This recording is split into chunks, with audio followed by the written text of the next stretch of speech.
إن الحمد لله نحمده ونستعينه ونستغفره ونعوذ بالله من شرور أنفسنا ومن سيئات أعمالنا من يهد الله فلا مضل له ومن يضلل فلا هادي له وأشهد أن لا إله إلا الله وحده لا شريك له وأشهد أن محمدا عبده ورسوله أما بعد فإن خير الحديث كتاب الله وخير الهدي هدي محمد صلى الله عليه وسلم وشر الأمور محدثاتها وكل محدثة بدعة وكل بدعة ضلالة وكل ضلالة في النار. أعوذ بالله السميع العليم من الشيطان الرجيم. بسم الله الرحمن الرحيم. يا أيها الذين آمنوا اتقوا الله حق تقاته ولا تموتن إلا وأنتم مسلمون. يا أيها الناس اتقوا ربكم الذي خلقكم من نفس واحدة وخلق منها زوجها وبث منهما رجالا كثيرا ونساء واتقوا الله الذي تساءلون به والأرحام إن الله كان عليكم رقيبا. يا أيها الذين آمنوا اتقوا الله وقولوا قولا سديدا يصلح لكم أعمالكم ويغفر لكم ذنوبكم ومن يطع الله ورسوله فقد فاز فوزا عظيما. وقال إن في خلق السماوات والأرض واختلاف الليل والنهار لآيات لأولي الألباب الذين يذكرون الله قياما وقعودا وعلى جنوبهم ويتفكرون في خلق السماوات والأرض ربنا ما خلقت هذا باطلا سبحانك فقنا عذاب النار. تمام قسم کی تعریفات اللہ رب العالمین وحدہ لا شریک کے لائق و زیبا ہے، جو ساری کائنات کا تنہا خالق و مالک ہے، اور بے شمار درود و سلام ہو اللہ کے آخری نبی جناب کریم محمد رسول اللہ صلی اللہ علیہ وسلم کی ذات مقدسہ پر. محترم حاضرین، عزیز ماں اور بہنوں، خطبہ مسنونہ کے فوراً بعد سورہ آل عمران کی اخیر آیتیں، جن کے بارے میں مسلم کی روایت میں کہ آپ صلی اللہ علیہ وسلم جب تہجد کے لیے بیدار ہوتے تو اخیر کی ان آیتوں کو تلاوت کرتے، اس کے بعد وضو کرتے اور نماز تہجد ادا کرتے تھے. یہ سورہ آل عمران کی بالکل اخیر آیتیں ہیں اور اسی پر سورہ آل عمران کا اختتام ہوتا ہے. اللہ نے ابتدا میں ان آیتوں میں غور و فکر کی دعوت دی. غور و فکر بنیاد بنتی ہے اللہ کی توحید ربوبیت اور اس کے بعد توحید الوہیت کے اقرار کی. بندہ جب تک غور و فکر نہیں کرے گا اور اپنی عقل کا استعمال نہیں کرے گا تب تک وہ اللہ تبارک و تعالیٰ کی معرفت حاصل نہیں کر سکتا ہے. چنانچہ اللہ تبارک و تعالیٰ نے ارشاد فرمایا ان فی خلق السماوات والارض واختلاف اللیل والنہار لآیات لأولی الالباب. یقیناً آسمان و زمین کی پیدائش میں اور دن و رات کے آنے جانے میں اولو الالباب یعنی جو اپنی عقل کا استعمال کرتے ہیں اور اپنی عقل کے ذریعے اللہ کی معرفت حاصل کرنا چاہتے ہیں، ان لوگوں کے لیے بڑی نشانیاں ہیں. پہلی بات ان فی خلق السماوات والارض، زمین اور آسمان کی پیدائش، یہ ربوبیت کا ایک حصہ ہے. اللہ کو رب ماننے کا مطلب کیا ہے؟ اللہ کو رب ماننے کا مطلب یہ ہے اسے خالق مانا جائے، مالک مانا جائے اور مدبر مانا جائے. یعنی اسی نے ساری کائنات کو پیدا کیا، وہ مالک ہے اور وہی مدبر ہے، پوری کائنات کو چلا رہا ہے، متصرف ہے. یہ توحید ربوبیت کا مطلب ہے. تو اللہ نے سب سے پہلے اس میں تذکرہ کیا تخلیق کا، کہ آسمان و زمین میں جو کچھ بھی ہے سب اللہ نے پیدا کیا. اس کے علاوہ کوئی اور نہیں ہے جو کریٹر ہو سکتا ہے، خالق ہو سکتا ہے. اور اس کے بعد اللہ نے ملکیت کے ساتھ ساتھ تدبیر کا، یعنی اللہ مالک ہونے کے ساتھ ساتھ اس کائنات کے نظام کو بھی چلا رہا ہے کہ دن و رات کو لانا لے جانا یہ کون کر سکتا ہے؟ یہی تو تصرف ہے. سورج کو نکالنا، سورج کو غروب کر دینا اور کائنات کے تمام امور کے پر اپنا ہینڈل اور تصرف رکھنا، یہی اللہ کی ربوبیت کا تدبیر ہونے کا حصہ ہے کہ اللہ مدبر ہے، وہی چلاتا ہے. ہم اللہ کی تخلیق کے بارے میں کیا جانتے ہیں؟ سائنسوں نے جن چیزوں کا تذکرہ کیا کہ ہماری زمین سورج اس سے کتنا بڑا ہے، کچھ سائنسداں کہتے ہیں کہ 10 لاکھ گنا، کچھ کہتے ہیں کہ 13 لاکھ گنا بڑا. اور یہ صرف ہمارے سورج کی بات ہے.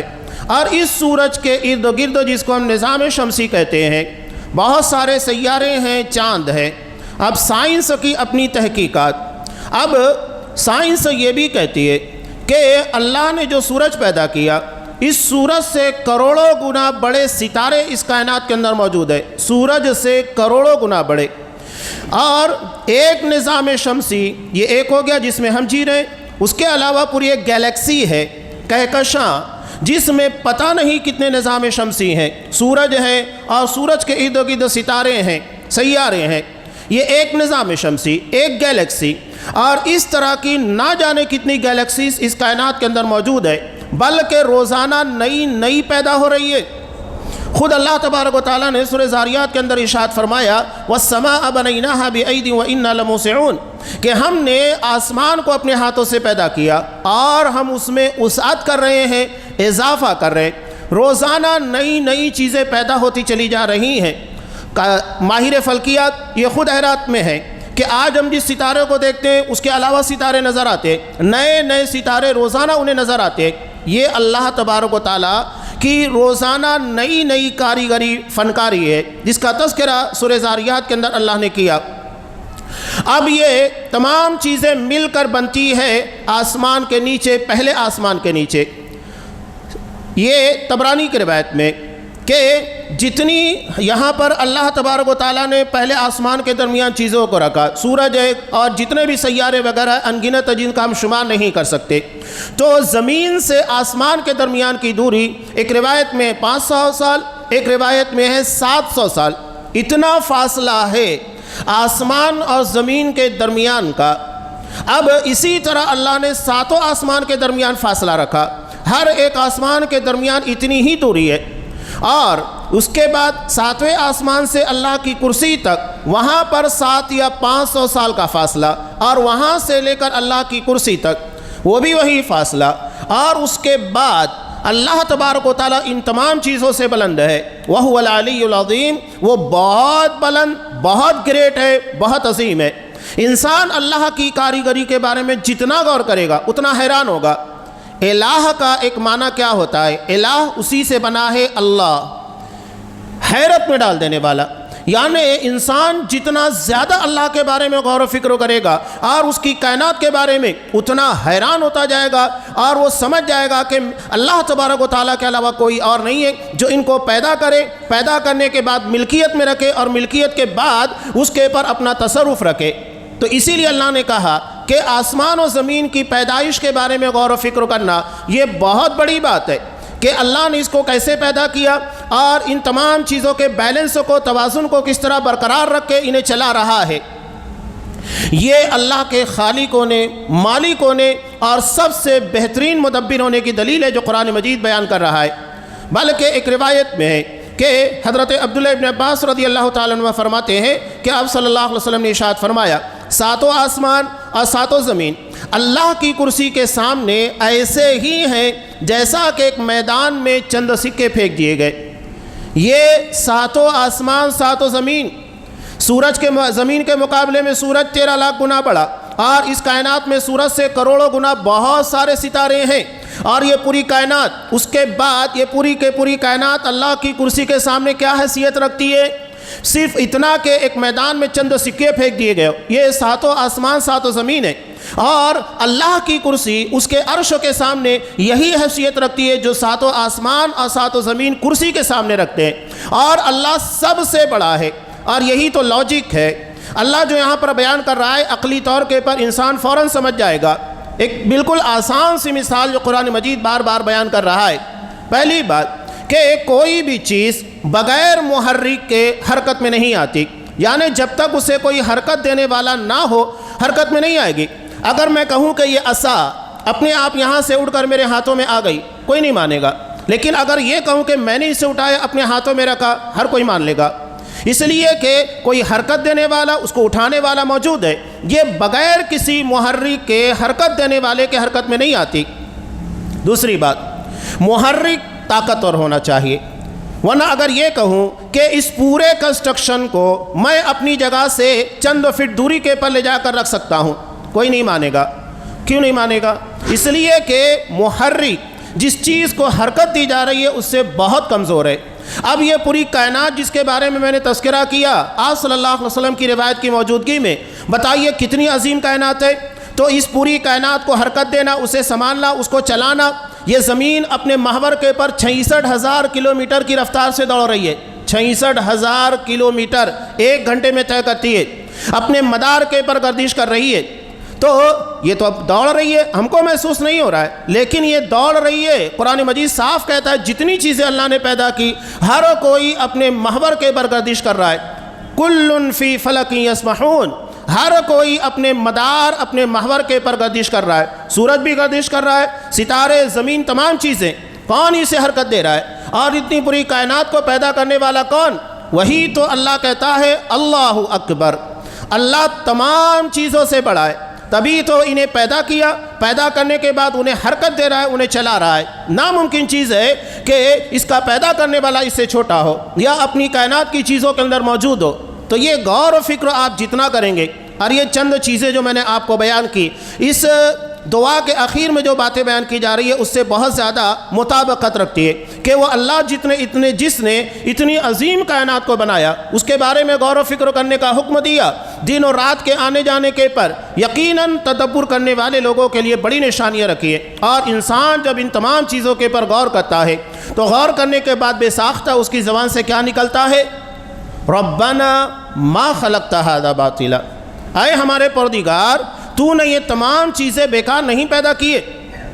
مقصد ہے انسان جو کہ اللہ کی پیدا کی بھی ایک معمولی سی مخلوق ہے، اگر یہ کوئی چیز بناتا ہے اس کے پیچھے کوئی مقصد ہے، اور اگر کوئی شخص بغیر مقصد کے کسی چیز کو بنائے تو لوگ اس کو پاگل کہیں گے۔ جیسا کہ ہم پاگلوں کو دیکھتے ہیں نا، وہ کیا کرتا ہے، کچھ بھی لکھتے رہتا ہے، کچھ بھی کرتے رہتا ہے، اس کے پیچھے اس کی کوئی لاجک نہیں ہوتی ہے، بس جو آ رہا ہے کر رہا ہے، کوئی مقصد نہیں، کچھ بھی نہیں۔ ہم نے کتنے پاگلوں کو دیکھا کچھ چیزیں لکھتے رہتے ہیں، اور اگر ہم اس کو پڑھیں گے تو سمجھ میں نہیں آئے گا کہ اس نے لکھا کیا ہے، یعنی اس کے لکھنے کا کوئی مقصد نہیں ہے، لوگ اس کو پاگل کہتے۔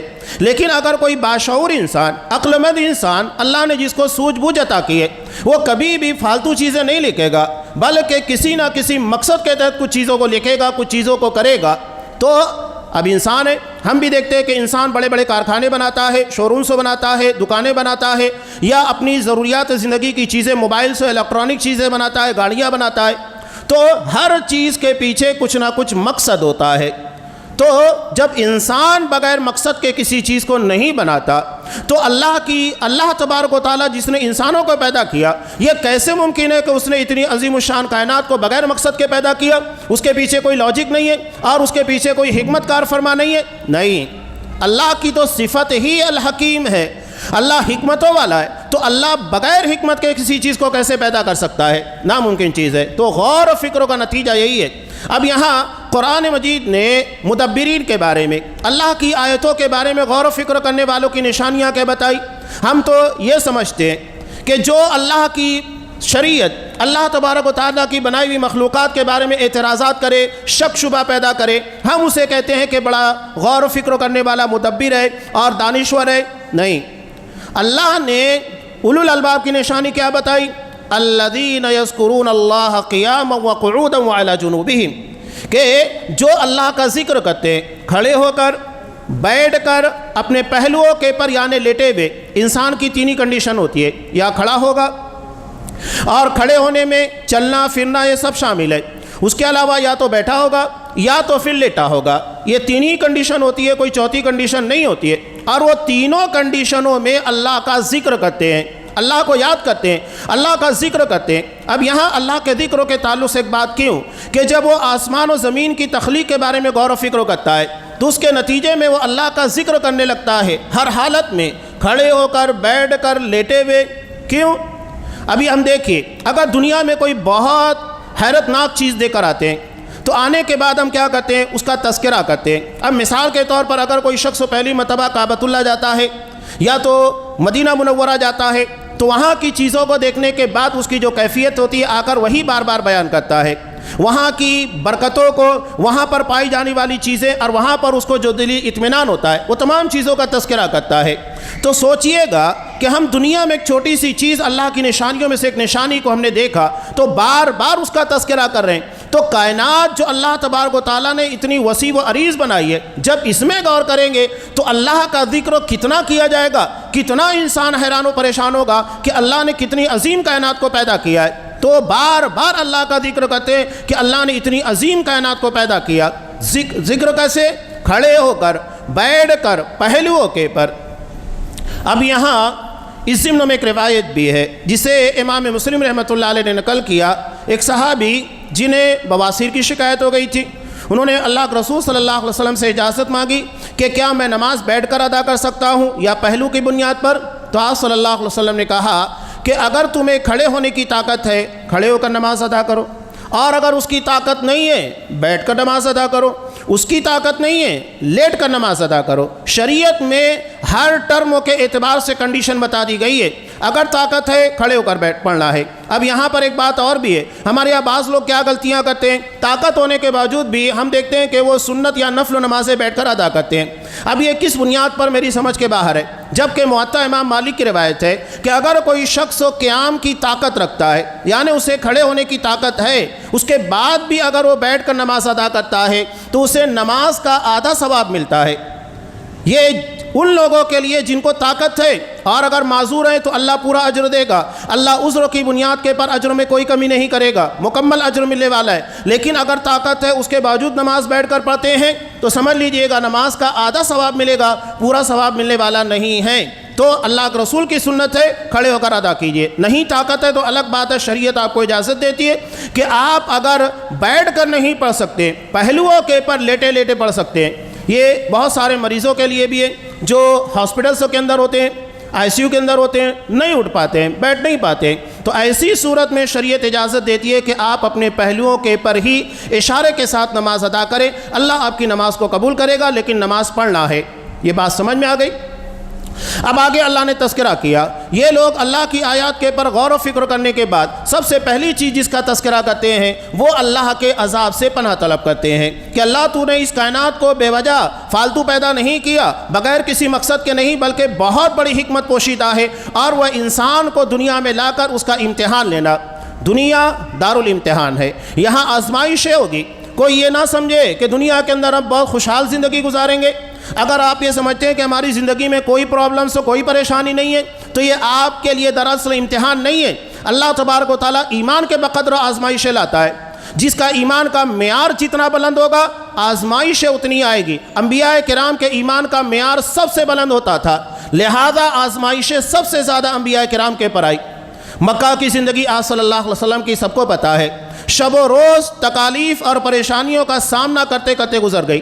کبھی کبھی تو جان پہ بنائی کہ ایک مرتبہ عتبہ بن شیبہ نے آپ کے گلے میں چادر ڈال کر اتنا اسے گھمایا، قریب تھا کہ آپ کی جان نکل جاتی، آپ کی آنکھیں باہر نکل گئی. اسی اثنا میں حضرت ابوبکر صدیق رضی اللہ تعالیٰ عنہ آئے اور اسے دھکا دے کر گرایا اور کہا اتقتلون رجلا ان یقول ربی اللہ وقد جاءکم بالبینات من ربکم، کہ تم ایک آدمی کو اس لیے مار دینا چاہتے ہو کہ وہ کہتا ہے کہ میرا رب اللہ ہے. یعنی اللہ کے پر ایمان کا نتیجہ یہ ہے کہ جان سے ہاتھ دھونا بیٹھے، اور وہ بلا وجہ باتیں نہیں کہہ رہے. وَقَدْ جَاءَكُمْ بِالْبَيِّنَاتِ مِن رَبِّكُمْ، وہ تمہارے رب کے پاس سے دلیلیں لے کر آیا ہے، بغیر دلیل کے باتیں نہیں کر رہا ہے، ہر چیز کے پر دلیل پیش کر رہا ہے، شواہد پیش کر رہا ہے. یہ آپ صلی اللہ علیہ وسلم کی حالت. مدینہ ہجرت کرنے کے بعد ایسا نہیں تھا کہ سکون کی زندگی تھی، بہت مشکل حالات تھے، ہر وقت خطرات میں گھرے رہا کرتے تھے. مدینہ کے اندر رہنے والے منافقوں کا خطرہ، اطراف میں رہنے والے مشرک قبائل ہیں، یہود کا خطرہ، مشرکین مکہ کا خطرہ، یعنی یہاں پر دشمنوں کی تعداد پہلے کے مقابلے میں بڑھ چکی تھی. یہاں تک ایک مرتبہ آپ صلی اللہ علیہ وسلم اپنے بستر کے پر پہلو بدل رہے تھے، بے چینی کے عالم میں. کہتے کاش کوئی آج میرے گھر کے دروازے کے پر پہرے داری کرتا تو میں سوتا. اتنے میں حضرت سعد بن ابی وقاص رضی اللہ تعالیٰ عنہ تشریف لائے. کہا کہ اللہ کے رسول میں اس ارادے سے آیا ہوں کہ آپ کے دروازے کے پر پہرے داری کروں گا. تو آپ صلی اللہ علیہ وسلم نے انہیں دعائیں دی اور اس کے بعد آپ سکون کی نیند سو سکے. یہ عالم تھا. اور جب آپ کا مشن پورا ہو گیا، مکہ فتح ہوا، حجۃ الوداع ادا ہو گیا، اس کے بعد آپ صلی اللہ علیہ وسلم جب ان تمام پریشانیوں اور ہر قسموں کے فتنوں سے نجات پا گئے، اپنے مشن کو تکمیل تک پہنچا دیا. اس کے بعد سورہ نصر کی آیت نازل ہوئی، اذا جاء نصر اللہ والفتح ورأیت الناس يدخلون فی دین اللہ افواجا فسبح بحمد ربک واستغفر انہ کان توابا. اب مشن پورا ہو گیا ہے، زیادہ سے زیادہ اللہ کے لیے توبہ استغفار کرو. اور اس کا اعلان یہ تھا کہ اب آپ صلی اللہ علیہ وسلم کو دنیا سے روانہ ہونا ہے، یعنی جب تک دنیا میں رہے مشکلات اور پریشانیوں کا سامنا ہوتا رہا، یہی ہماری زندگی ہے۔ ہم جتنے ایمان کے اعتبار سے بہتر ہوں گے، آزمائشیں اتنی زیادہ آئے گی۔ کوئی یہ نہ سمجھے کہ ہماری زندگی کے اندر کوئی پریشانی نہ آئے، مشکلات نہ آئے، یہ بیوقوفی والی زندگی ہے۔ یہاں ہم کو آزمائش کے لیے بھیجا گیا ہے، آزمایا جائے گا، دارالامتحان ہے، آزمائشیں ہوتی رہے گی۔ ہاں، صلہ جو ہے وہ آخرت میں ملے گا اور وہ بہتر ہوگا ہماری اپنی دنیاوی زندگی کے اعتبار سے۔ اب آگے قرآن مجید نے دعاؤں کا حصہ نقل کیا کہ ربنا ما خلقت هذا باطلا سبحانك فقنا عذاب النار، اے ہمارے پروردگار تو پاک ہے، تو نے کسی چیز کو بے مقصد پیدا نہیں کیا، پس تو ہمیں آگ کے عذاب سے بچا لے۔ یہ اصل کامیابی ہے، اور قرآن مجید بھی اصل کامیابی کس کو کرا دیتا ہے؟ فمن زحزح عن النار وادخل الجنة فقد فاز، کہ جسے جہنم سے بچا لیا گیا اور جنت میں داخل کیا گیا، حقیقت میں وہی کامیاب ہے۔ یہ اصل کامیابی ہے، ورنہ بہت سارے ہوں گے اہل ایمان جو توحید کے پر قائم ہوں گے، لیکن انہیں ان کے گناہوں کی پاداش میں جہنم میں ڈالا جائے گا، اور جہنم کی سزا دینے کے بعد ان کو باہر نکالا جائے گا۔ جہنم کا ایک لمحہ انسان برداشت نہیں کر سکتا ہے۔ حضرت مغیرہ بن شعبہ رضی اللہ تعالیٰ عنہ کے تعلق سے کہ تہجد کے وقت وہ بیدار ہوئے تو اس کے بعد چراغ کے پر اپنا ہاتھ رکھا، جیسے ہی رکھا فوراً ہٹا لیا۔ ان کی لونڈی نے دیکھا، کہا کہ آقا آپ نے یہ کیا کیا؟ کہا کہ میں دیکھ رہا تھا کہ میں دنیا کی آگ کو برداشت کر سکتا ہوں کہ نہیں کر سکتا ہوں، نہیں کر سکتا، تو جہنم کی آگ جو دنیا کی آگ سے 69 گنا زیادہ شدید اور خطرناک ہوگی، اس کو میں کیسے برداشت کر سکتا ہوں؟ یہ تمام لوگوں کے لیے دعوت ہے غور و فکر کی۔ جس آگ کو جو دنیا میں جہنم کی آگ سے بہت ہی ہلکی ہے، ایک لمحے کے لیے برداشت نہیں کر سکتے، تو جہنم کی آگ جو انتہائی شدید اور خطرناک ہوگی، اسے کیسے برداشت کیا جائے گا؟ سبحانک فقنا عذاب النار، پروردگار تو پاک ہے، ہمیں جہنم کی آگ سے بچا۔ تو پہلا ان لوگوں کا ٹارگٹ ہوتا ہے، فکر ہوتی ہے جہنم کی آگ ہمیں نہ چھوئے، ہم جہنم کا شکار نہ ہو۔ ہر مومن کے لیے یہی بات سب سے زیادہ اہمیت کی حامل ہے، بلکہ میں اکثر یہ بات کہتا ہوں، یوں سمجھ لیجئے کہ کل ہماری موت آنے والی ہے، تو اپنا جائزہ لیتے ہوئے غور کیجئے گا کہ کیا ہمارے پاس ایسے اعمال ہیں کہ کل اگر ہماری موت آتی ہے تو ہم اپنے آپ کو اللہ کے عذاب سے بچا پائیں گے، منکر نکیر کے سوالوں کا صحیح جواب دے پائیں گے؟ ہم نے وہ اسٹڈی اعمال کے اعتبار سے، عقیدے کے اعتبار سے کیے کہ ہمارا ایمان اتنا پختہ ہے کہ منکر نکیر کے سوالوں کا جواب آسانی سے دے لے جائیں گے، عذاب قبروں سے محفوظ ہوں گے، آخرت کے تمام مراحل سے جو کہ انتہائی شدید اور ہولناک دن ہوگا 50,000 سال کے برابر؟ کیا ہے ہمارے پاس اتنی تیاری؟ ہر کسی کو اس کے بارے میں غور و فکر کرنا چاہیے۔ یہاں اللہ کی آیات کے پر غور و فکر کرنے والے سب سے پہلے اس بات کی فکر کرتے ہیں کہ ہمیں جہنم کے عذاب سے بچنا ہے، اور یہی ٹارگٹ ہر کسی کا ہے۔ جو بچ گیا یقیناً جنت میں جائے گا، اور جو نہیں بچا اس کے لیے تباہی اور بربادی ہے۔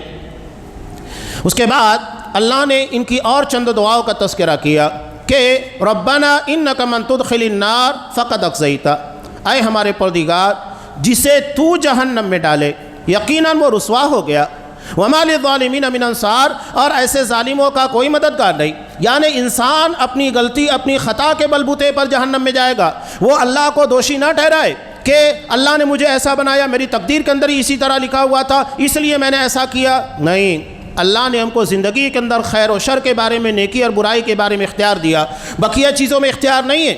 کوئی انسان اپنے بارے میں ڈیسائیڈ نہیں کرتا ہے کہ مجھے مرد یا عورت بن کر پیدا ہونا ہے، وہ اپنے کالے یا گورے ہونے کے بارے میں بھی ڈیسائیڈ نہیں کر سکتا، وہ اپنی عمر کے بارے میں ڈیسائیڈ نہیں کر سکتا، اپنے رزق کے بارے میں ڈیسائیڈ نہیں کر سکتا۔ یہ تمام چیزیں طے شدہ پروگرام کے مطابق ہوتی ہے، اس بارے میں انسان کو کوئی اختیار نہیں دیا گیا۔ اختیار خیر اور شر کے بارے میں جس کی بنیاد کے پر جنت و جہنم کے فیصلے ہوں گے، اس بنیاد پر دیا گیا ہے، لہذا ہمیں اس کی فکر کرنا چاہیے، بقیہ چیزوں کی نہیں۔ جہاں پر ہمارے اختیار نہیں اور جس کے پر جنت و جہنم کے فیصلے ہونے والے نہیں ہیں، جس چیز کے پر فیصلہ ہوگا وہاں ہماری فکر ہونا چاہیے، وہی یہاں پر قرآن مجید نے بیان کیا۔ ایسا ظالم جو اللہ کی دی ہوئی نعمت اور غور و فکر کی طاقت اور قوت کا صحیح استعمال نہیں کرتا ہے، بلکہ اپنی ساری صلاحیتوں کو دنیا کے لیے استعمال کرتا ہے، آخرت کی بالکل فکر نہیں کرتا، اس سے بڑا ظالم کون ہوگا؟ یہ سب سے بڑا ظالم ہے، جبکہ ہمیں سب سے زیادہ فکر اپنی دائمی ہمیشہ کی زندگی کے بارے میں ہونا چاہیے، جس کے بارے میں آپ صلی اللہ علیہ وسلم نے کہا اللہم لا عیش الا عیش الآخرہ فاغفر للانصار والمہاجرہ، کہ اللہ حقیقت میں زندگی آخرت کی زندگی ہے جو کبھی فنا ہونے والی نہیں ہے، ہر قسم کے غم سے آزاد زندگی ہوگی۔ انسان اگر توحید کے پر جاتا ہے، نیک اعمال کے ساتھ اللہ سے ملاقات کرتا ہے، وہ سب سے بہتر زندگی، ہمیشہ کبھی نہ ختم ہونے والی زندگی۔ چنانچہ کہتے اللہ نے اس نعمت کی طرف اور اس ہدایت کی طرف انسان کو رہنمائی کرنے کے لیے رسولوں کا سلسلہ جاری کیا، تو اسی بارے میں لوگ کہتے ہیں ربنا اننا سمعنا منادی ینادی للایمان، اے ہمارے پروردگار ہم نے ایک آواز دینے والے کو جو ایمان کی طرف، ایمان عقیدہ توحید، ایمان ہم کہتے ہیں نا، ایمان کا مطلب کیا ہے؟ عقیدہ توحید ہے، اللہ کے پر، اس کی ذات، اس کی صفات کے پر جیسا ایمان و یقین ہونا چاہیے ویسا ایمان و یقین رکھنا، یہ ہے ایمان عقیدہ توحید، جس کے بارے میں یہاں تذکرہ کیا گیا کہ اے ہمارے پروردگار ہم نے اس آواز دینے والے کو سنا، ینادی للایمان، وہ ایمان یعنی عقیدہ توحید کی طرف دعوت دے رہا تھا، فآمنا، پس ہم ایمان لے کر آ گئے، اپنے عقیدے کو صحیح کر لیا اور عقیدے کی بنیاد کے پر ہمارے اعمال درست ہو گئے۔ اب اس بنیاد کے پر اللہ سے کیا دعا مانگ رہے ہیں کہ اللہ فاغفر ذنوبنا، ہمارے گناہوں کو بخش دے۔ یہ سب سے پہلی چیز، اس لیے گناہوں کی مغفرت نہیں بھی اللہ کی گرفت میں آنے والے، سب سے پہلی چیز جو انسان کو جہنم میں لے جانے کا سبب بنے گی اس کے گناہ ہیں، لہذا ہمارے گناہوں کو بخش دے۔ وکفر عنا سیئاتنا، اور جو چھوٹے موٹے گناہ ہیں انہیں بھی معاف کر دے، انہیں مٹا دے۔ وتوفنا مع الابرار، اور ہمیں نیک لوگوں کے ساتھ ہمیں وفات دے، ہمارا حشر کر، نیک لوگ، اس لیے کہ انسان جیسی صحبت میں رہے گا ویسے اس کے ایمان، اس کے عقیدے بننے والے۔ آپ صلی اللہ علیہ وسلم کی حدیث، خاص طور سے ہمارے نوجوان بچے جو ہیں یہ بہت توجہ کے ساتھ سنیں، اور تمام لوگوں کے لیے ہے کہ المرء علی دین خلیلہ، بندہ اپنے کلوز فرینڈ، خلیل کہتے ہیں کلوز فرینڈ، جگری دوست، اس کے دین، اس کے ایمان، اس کے عقیدے پر ہوتا ہے۔ فَلْيَنْظُرْ أَحَدُكُمْ إِلَىٰ مَنْ يُخَالِلُ، انسان بہت فکر کرے، غور کرے، اس کا دوستانہ تعلق، اس کا دوستانہ ماحول کن لوگوں میں ہے، وہ جیسے ماحول میں رہے گا ویسے ہی اس کا عمل، اس کا عقیدہ، اس کی فکر بننے والی ہے۔ یہاں اسلاف میں بھی بہت سارے لوگوں کا تذکرہ ہے، یہاں تک کہ ایسی عورتوں سے نکاح کرنے کے بعد جس کے بارے میں پتہ تھا کہ اس کا عقیدہ بگڑا ہوا ہے یا تو اس کے منہج کے اندر خرابی ہے، بدعتی ہے، یہاں تک کہ محدثین میں کچھ لوگوں کے بارے میں تذکرہ ملتا ہے کہ جب انہوں نے کسی ایسی عورت سے نکاح کر لیا، نتیجہ یہ ہوا کہ دھیرے دھیرے وہ اس کے ایمان، اس کے عقیدے کے پر حاوی ہو گئی اور گمراہی کے راستے کے پر لے کر چلی گئی۔ یہ حالت ہوتے نیک لوگوں کی صحبت، نیک لوگوں کے ماحول میں رہے گا اچھا بنے گا۔ وہ حدیث ہم 12 سنتے ہیں مسلم کی کہ بنی اسرائیل کے ایک شخص نے 99 لوگوں کو قتل کیا، بعد میں 100 کو قتل کیا، اور اس کے بعد جب ایک صحیح عالم دین نے اس کو پتہ بتایا کہ اللہ سے توبہ کر، لیکن توبہ کرنے کے بعد فلاں جگہ نیک بستی ہے وہاں جا کر رہے، اس لیے کہ اپنے ایمان، اپنے عقیدے اور توبہ پر قائم ہونے کے لیے نیک لوگوں کی صحبت ضروری ہے، ورنہ بندہ توبہ کرنے کے بعد بھی اگر نیک لوگوں میں نہ رہے، اس کا ماحول، اس کا دوستانہ ماحول بہتر نہ ہو، تو نتیجہ یہ ہوگا کہ پھر وہی کام کرے گا۔ لہذا نیک لوگوں کی صحبت، اس اللہ نے کیا کہا، یا ایھا الذین آمنوا اتقوا اللہ وکونوا مع الصادقین، اے ایمان والو اللہ کا ڈر، اللہ کا تقوی اختیار کرو اور نیک لوگوں کے ساتھ رہو۔ جیسے لوگوں کی سنگت ہوگی، رنگت یعنی غور و فکر کرنے کا طریقہ، ایمان و عقیدہ سب ویسا بن جائے گا۔ تو اپنے دوستانہ ماحول کے پر بہت توجہ دینا چاہیے۔ اس کے بعد اس دعا کا آخر حصہ جو آپ صلی اللہ علیہ وسلم سورہ آل عمران کی ان چند آیات کو پڑھا کرتے تھے، تو یہ بتا دیا گیا اللہ کی آیات کے پر غور و فکر کرنے کے بعد وہ سب سے زیادہ اس بات کی فکر کرتے ہیں کہ ہم کسی طریقے سے اللہ کے عذاب کا شکار نہ ہو، جہنم کا ایندھن نہ بن سکے، اور وہ ایمان کی تلاش میں نکلتے ہیں، صحیح راستہ ملتا ہے اسے قبول کرتے ہیں اور اسی کے پر قائم و دائم رہتے ہیں، اور آخر میں اللہ سے دعا مانگتے ہیں ربنا وآتنا ما وعدتنا علی رسلک، اے ہمارے پروردگار ہمیں وہ تمام نعمتیں جو تو نے اپنے رسولوں کی زمانی ہم سے وعدہ کیا عطا کر۔ یہ کب مانگ رہے ہیں؟ ایمان لانے، عمل کرنے کے بعد، یعنی انسان کے پاس ایک بنیاد ہونا چاہیے۔ آپ کو اگر کھیتی کرنے کے لیے کہا جائے تو زمین تو ہونا چاہیے نا، آپ ہوا میں تو کھیتی نہیں کریں گے، پہلے آپ کے پاس زمین کو ہموار کرنا، اس کے لیے جو محنتیں ہونا چاہیے محنتیں کرنا، اس کے بعد آپ پھل کی امید کیجئے نا۔ تو یہاں پر ایمان اور عمل کی زمین ہے، اس کے پر یہ دعا مانگی جا رہی ہے ربنا وآتنا ما وعدتنا علی رسلک، اے ہمارے پروردگار اپنے رسول کی زبانی جو بھی وعدہ تو نے کیا ہے وہ سب ہم کو عطا کر۔ اب یہ کیا ہے؟ جنت، اس سے بڑھ کر نعمت کیا ہو سکتی ہے؟ اللہ کے رسول نے جس کے بارے میں کہا نگاہوں نے اس جیسا حسین منظر نہیں دیکھا، نہ خواب و خیال میں اس طرح کا کوئی منظر انسان اپنے ذہن و دماغ کے اندر کریٹ کر سکتا ہے۔ آج AI کا زمانہ ہے، آرٹیفیشیل انٹیلیجنس، تو کیا اس کے ذریعے ہم جنت کو اپنے سامنے لا سکتے ہیں، اس کے مناظر کو لا سکتے ہیں؟ نہیں۔ آپ صلی اللہ علیہ وسلم نے کہا کہ انسان کا دماغ جو ہر قسم کے انٹیلیجنس سے آگے ہے تو وہ نہیں بنا سکتا، تو آرٹیفیشیل چیز کیسے بنا سکتی ہے؟ جنت ہے، اس کا تصور انسان نہیں کر سکتا۔ میں ایک روایت پیش کر کے اپنی بات کو آگے بڑھا دیتا ہوں، آخری حصہ ہے مسلم کی روایت۔ جنت کے بارے میں آپ صلی اللہ علیہ وسلم نے جو بات کہی، سب سے پہلی بات، آخری جہنمی یعنی جس کو جہنم سے نجات دے کر جنت میں داخل کیا جائے گا۔ مسلم کی روایت میں کتاب الجنہ و صفت نعیمیہ اس طرح جو باب چیپٹر قائم کیا، بہت طویل ہے اور بہت ساری روایتیں، اس میں سے میں اختصاراً الفاظ جو الگ الگ اس کو بیان کر رہا ہوں۔ آخری جہنمی جس کو عذاب دینے کے بعد جس میں ایمان ہوگا اس کو باہر نکالا جائے گا، اس کے بعد کسی کو جہنم سے نہیں نکالا جائے گا۔ نکالنے کے بعد اس کو نہر حیات میں ڈالا جائے گا۔ نہر حیات میں ڈالنے کے بعد جس طرح پودا اگنا شروع ہوتا ہے وہ اگنا شروع ہو جائے گا، اور اللہ جب اسے نجات دے چکا ہوگا، اس کا جسم فریش ہو چکا ہوگا اور تمام تکالیف جو جہنم کے اندر ملی اس سے آزاد ہوگا، تو وہ اللہ سے مطالبہ کرے گا، اللہ ایک مرتبہ موقع دے، میں جنت دیکھنا چاہتا ہوں، مجھے جنت دیکھنا ہے۔ اس کو طلب ہوگی، اس کو خواہش ہوگی۔ اللہ کہے گا چل ٹھیک ہے، وہ جنت کے گیٹ کے قریب جائے گا۔ اس کے بعد اللہ سے پھر مطالبہ کرے گا، اللہ میں جنت میں جانا چاہتا ہوں، ایک مرتبہ اندر سے دیکھ کر آؤں کیا ہے اندر، باہر سے تو دیکھا، اندر جا کر محسوس کرنا چاہتا ہوں۔ اللہ کہے گا کہ تو کتنا بے وفا ہے، پہلے تو نے کہا کہ صرف جنت باہر سے دیکھنا ہے، قریب گیا تو کہا کہ جنت اندر جاؤں گا۔ اب جب وہ اندر جائے گا تو کہاں باہر نکلنا چاہے گا؟ کون اللہ کی نعمت ہو جو سب سے عظیم نعمت ہوگی جنت کی شکلوں میں کون چھوڑنا چاہے گا؟